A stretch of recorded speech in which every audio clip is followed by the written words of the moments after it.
Eu sou a Sara de Melo Rocha e está com o Hoje. O seu dia começa aqui.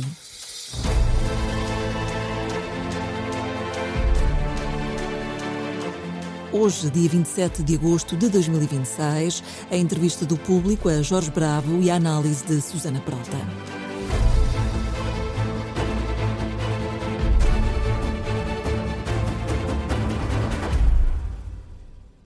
O economista Jorge Bravo tem estado no centro do furacão depois da apresentação do relatório para a sustentabilidade da Segurança Social e desdobrou-se em entrevistas para explicar as contas e a forma como olha para o sistema de pensões em Portugal. Veio ao Público falar com dois jornalistas da secção de Economia, o editor Pedro Ferreira Esteves e a Raquel Martins, numa entrevista que já está disponível no site e no papel. No episódio de hoje ouvimos alguns dos destaques dessa entrevista, depois a análise da economista Susana Peralta sobre o relatório e sobre a decisão política de o encomendar. Mas para já, Jorge Bravo responde às dúvidas e críticas que o relatório levantou.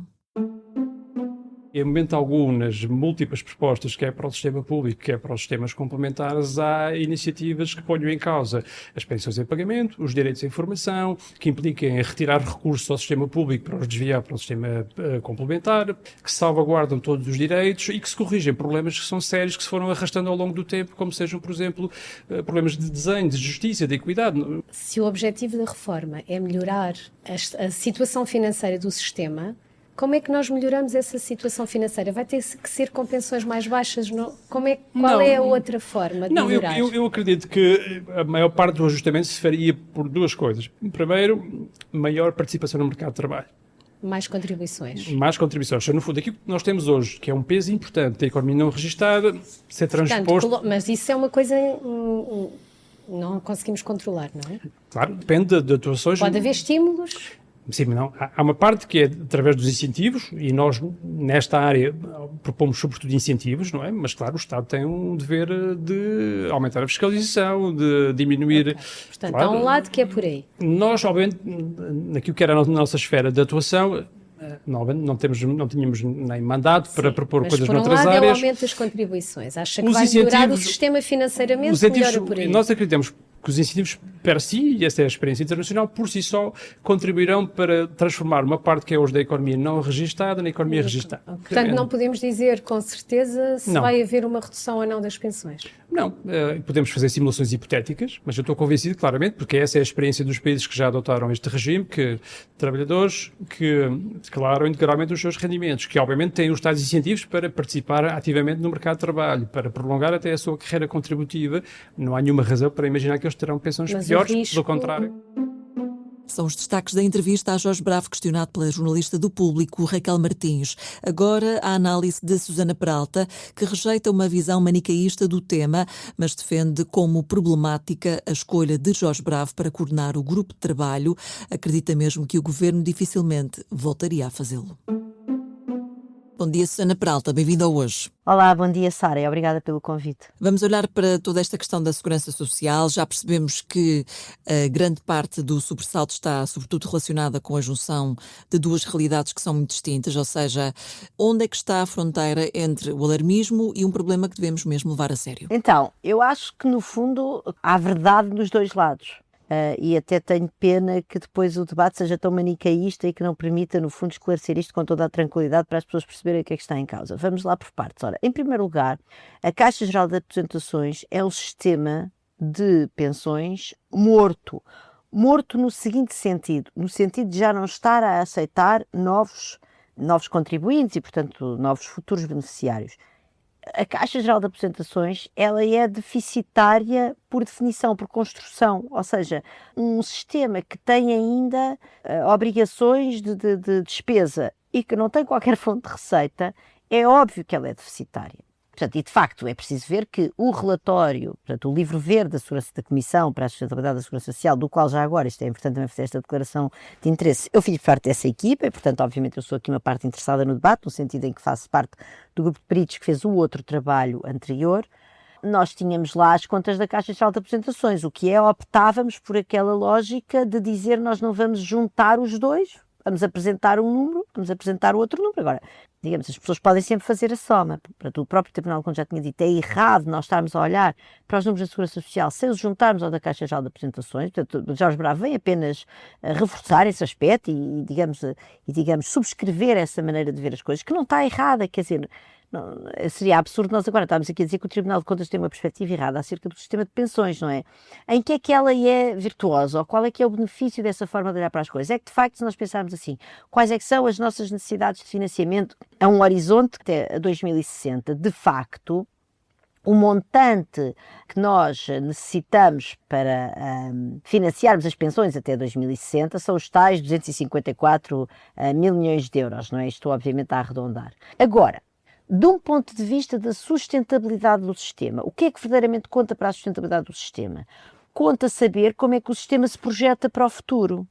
E, desse ponto de vista, de um ponto de vista dinâmico da sustentabilidade do sistema, provavelmente eu defendo que o que nos interessa são as contas apenas da Segurança Social, porque é a caixinha onde estão a entrar pessoas novas e, digamos, e onde estão a ser calculadas pensões de acordo com uma determinada fórmula.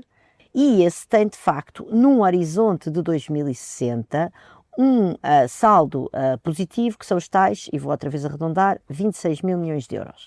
O sistema que nos projeta para o futuro, porque é aquele onde estão a entrar pessoas e é onde estamos a calcular as pensões de acordo com uma determinada fórmula, esse sistema não é deficitário. Do ponto de vista da projeção no futuro, parece-me que realmente apenas o saldo da Segurança Social é bastante mais importante. Sobretudo porque este relatório levantou esse debate, mas levantou também muitas dúvidas e suspeições sobre o próprio sistema de segurança social que temos em Portugal. Ou seja, já se passaram alguns dias, já houve muita discussão e, no fundo, a pergunta que continua a impor-se é: a segurança social é um sistema confiável? O sistema de segurança social, baseado num sistema de repartição, ele é sempre confiável. Agora, a questão não é se vai ou não vai haver pensões, é qual é o valor da pensão que vai haver e, sobretudo, uma coisa que interessa menos, perceber quanto é que, em média, um indivíduo vai ter, qual é a percentagem do seu salário que vai ter em termos de pensão.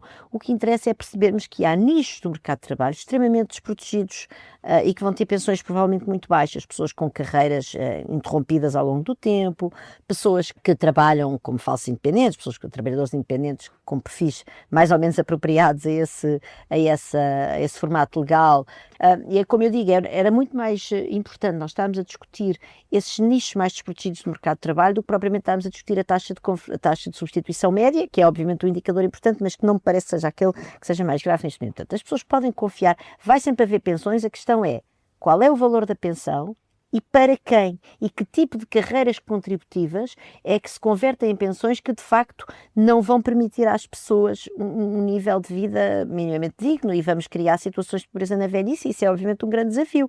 E depois eu acho que também houve aqui um grande alarmismo relativamente às pessoas que fazem parte neste momento do universo de pensionistas, sobretudo as pessoas mais vulneráveis, quer dizer, eu acho que era fundamental dizer a essas pessoas que certamente as pensões dessas pessoas não estão em risco, quer dizer, ninguém se vai pôr agora a cortar pensões das pessoas que têm neste momento, enfim, que já estão neste momento no universo dos pensionistas. Portanto, é preciso dizer a essas pessoas, neste momento há dinheiro, até 2060 há dinheiro, pelo menos até 2060, essas pessoas não devem estar preocupadas, nós temos é que nos preocupar com as classes ativas neste momento, com diferentes perfis etários e sobretudo com diferentes perfis dentro do mercado de trabalho, para realmente pensarmos, mas temos de pensar nisto de maneira muito mais heterogénea, muito mais por grupos de população do que agora andarmos aqui a lançar números para o ar que causam um alarmismo e que não são minimamente producentes, porque daí não podemos fazer grande coisa, não é? Olhando também para a parte mais política, o Governo já veio desvalorizar o relatório, garante que não serão feitas alterações neste momento, também não tem capacidade para isso. Luís Montenegro diz que as reformas são sagradas, mas que leitura política é que se pode fazer de um Governo que pede o relatório e depois desvaloriza-o? O Governo sabia perfeitamente, quer dizer, o Jorge Bravo, que é uma pessoa cheia de qualidades, é, por outro lado, uma pessoa que tem estado ligada a vários estudos para o setor dos seguros.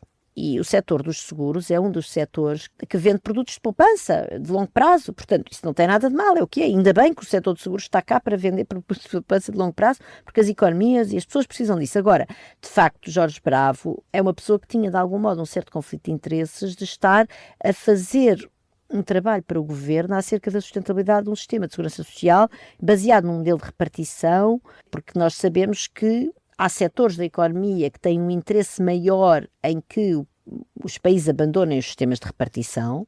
Se não houvesse sistema de repartição, as pessoas tinham mais dinheiro disponível para investir nesses sistemas de poupança e, portanto, é evidente que esses setores têm o maior interesse em todo o caso, diminuir a importância dos sistemas de repartição no cômputo geral da economia. Pronto, isto é sem prejuízo das vantagens da poupança e da importância dessas empresas privadas nas nossas economias. Não quero aqui ter nenhuma perspectiva maniqueísta.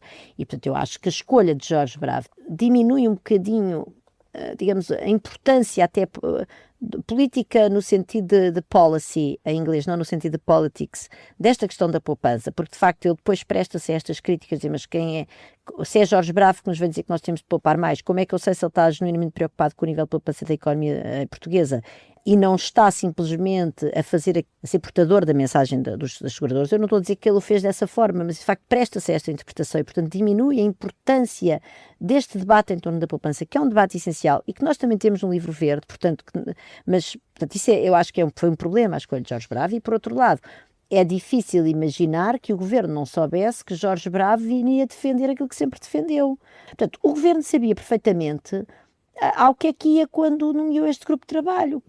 Eu estou convencida que havia um ímpeto reformista muito liberal da Ministra do Trabalho, da Ministra Palma Ramalho, que foi quem nomeou este grupo de trabalho, que também se viu com a questão da reforma laboral, para a qual ela não tinha qualquer espécie nem de mandato político, nem depois viu-se de respaldo político da oposição, do qual necessitava no Parlamento para fazer passar, por exemplo, a reforma laboral, que não conseguiu.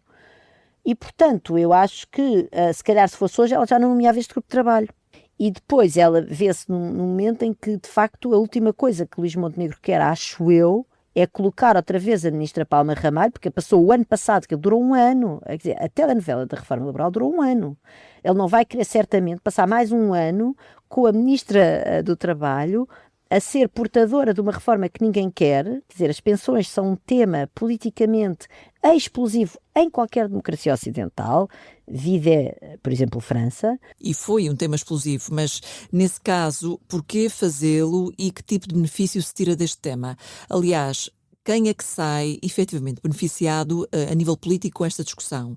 Isaltino Moraes dizia na NAU que é André Ventura que ganha com tudo isto. Faz sentido? Ou seja, quem é que ganha politicamente com o tema? Eu não sei se alguém ganha politicamente com isto, sinceramente. Eu acho que perdemos todos coletivamente, porque nós, de facto, devíamos ter um debate informado e sereno em torno das pensões, devíamos falar desta questão das poupanças, e, no fundo, perdemos todos porque o debate fica completamente inquinado, porque, de facto, o Governo encomenda um estudo com um objetivo que agora verifica que não consegue levar a cabo, portanto, não vai comprar outra guerra política da ministra Palma Ramalho, e ficamos aqui num limbo, quando é evidente que o Governo já sabia em que sentido é que iriam ir as conclusões deste estudo. E isto não é uma crítica. Quer dizer, eu acho que não vamos agora embarcar em maluqueiras populistas e perigosas, e essas sim atentatórias da sustentabilidade da nossa segurança social, como a ideia que o André Ventura voltou logo imediatamente a acenar da diminuição da idade da reforma, porque essa sim coloca em risco as nossas pensões. Essa sim vai fazer com que as pessoas tenham, quer dizer, aí as pessoas devem ter medo de não ter reforma, porque não dá para diminuir a idade da reforma. Agora, se o André Ventura vai ganhar com isto ou não, no sentido em que será que ele vai conseguir cavalgar isto para mobilizar o eleitorado mais idoso que o PSD tinha aparentemente reconquistado parcialmente tão a custo e, digamos, tornar ainda mais fraca a base social que neste momento sustenta esta coligação minoritária da AD, que tem feito só disparates desde que foram eleitos, porque não são capazes de criar uma estratégia digamos, de governação e ao mesmo tempo política de apoio no Parlamento para conseguir levar a cabo uma agenda, fosse ela qual fosse, nem que fosse com o Chega, mas isso não lhes correu bem. Eu acho que há esse risco, sim, acho que há esse risco, e acho que é muito importante os partidos responsáveis que estão preocupados de facto com a confiança no sistema de pensões. É muito importante não deixar André Ventura cavalgar esta vaga, e desse ponto de vista, obviamente, isto foi só mais uma irresponsabilidade de Luís Montenegro e sobretudo da ministra Palma Ramalho, parece-me. Susana Peralta, muito obrigada pela análise aqui no Hoje. Resto bom dia. Obrigada, Sara, bom trabalho, muito obrigada pelo convite. O que mais precisa saber hoje?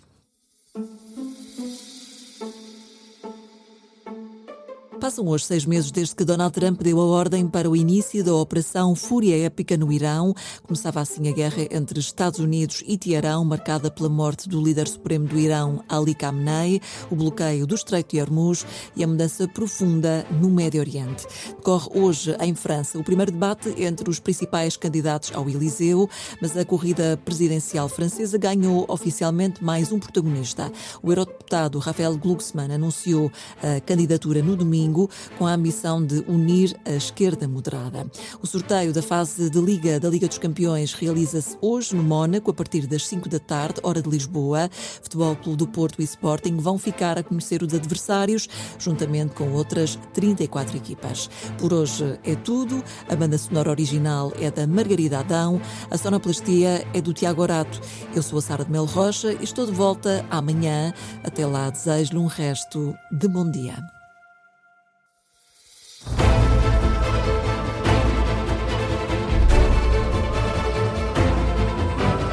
Hoje, o seu dia começa aqui.